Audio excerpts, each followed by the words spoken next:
Zee 24 तास एक पाऊल पुढे। राज्यात दुष्काळाचा प्रश्न गंभीर झालेला असताना आता या मुद्द्यावर रस्त्यावर सुद्धा रण पेटायला सुरुवात झाली आहे। राज्यात ठिकठिकाणी सरकार विरोधाचा हा उद्रेक व्यक्त होऊ लागलाय।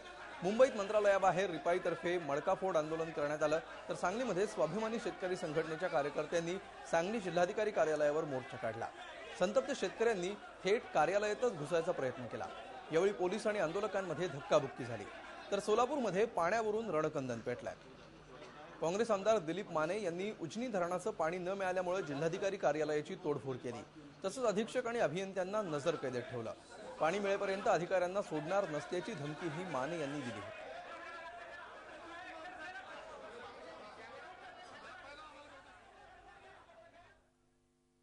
सोलापूरमध्ये पाण्यावरून रणकंदन पेटलाय। काँग्रेस आमदार दिलीप माने यांनी जिल्हाधिकारी आणि अधिकाऱ्यांना तब्बल 6.5 तास कोंडून ठेवलाय। उजनी धरणाचं पाणी न मिळाल्यामुळे संतप्त झालेल्या आमदार माने आणि त्यांच्या कार्यकर्त्यांनी जिल्हाधिकारी कार्यालयाची तोडफोड केली आहे, तसंच अधीक्षक आणि अभियंत्यांना नजरकैदेत ठेवलं। पाणी मिळेपर्यंत अधिकाऱ्यांना सोडणार नाही अशी धमकीही माने यांनी दिली आहे। दुपारपासून 6.5 तासांनंतर सुद्धा परिस्थिती तशीच आहे। अधिकारी आणि अभियंते राष्ट्रवादीच्या नेत्यांच्या मर्जीनुसार काम करतायत। सध्या काय परिस्थिती आहे सोलापूरमध्ये याविषयी आपण अधिक माहिती घेऊया आमचे प्रतिनिधी संजय पवार यांच्याकडून।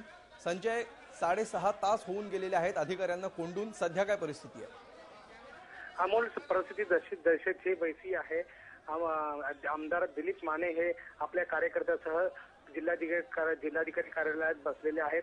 जिल्हाधिकारी आणि पाटबंधारे विभागात जलसंपदा विभागाचे भीमा कालवा मंडळाचे अधीक्षक अभियंता हे जो तिथेच आहेत, त्यामुळे त्या दोन्ही अधिकाऱ्यांनी त्यांनी बसून घेतलेलं आहे।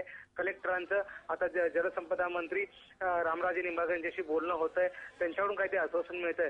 सध्या त्यांच्या जे चर्चा चालू आहे आणि एकंदरीत हे प्रकरण कसं मिटवता येईल यासाठी कलेक्टरांची धावपळ होते। अमोल, अगदी संजय, यावर काय तोडगा निघण्याची शक्यता सध्या दिसती आहे? कारण ज्या प्रकारे अधिकाऱ्यांना कोंडून ठेवलेला आहे, पाण्याचा प्रश्न तर लगेच सुटणार नाही। जिल्हाधिकाऱ्यांची काय प्रतिक्रिया याविषयी? बिलकुल अमोल, हा प्रश्न सहजासहजी सुटण्यासारखा नाही, कारण 2 महिन्यापूर्वीच उजनीमधून हे पाणी सोडलेलं होतं 2 TMC, आणि हे 2 TMC पाणी या पूर्ण या कॅनलला होतं।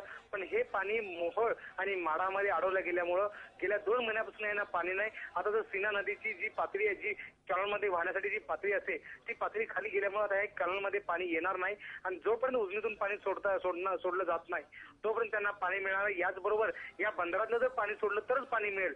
एकूणच तशी परिस्थिती आहे।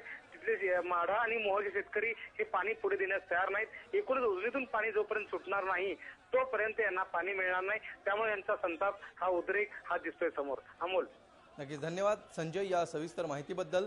सध्या उद्रेक दिसतो आहे सोलापूरमध्ये। पाणी देईपर्यंत अधिकाऱ्यांना सोडणार नाही अशी भूमिका आमदारांनी घेतलेली आहे, त्यामुळे अधिकाऱ्यांना कोंडून ठेवलेलं आहे आणि परिस्थिती अजूनही जैसे थेच आहे।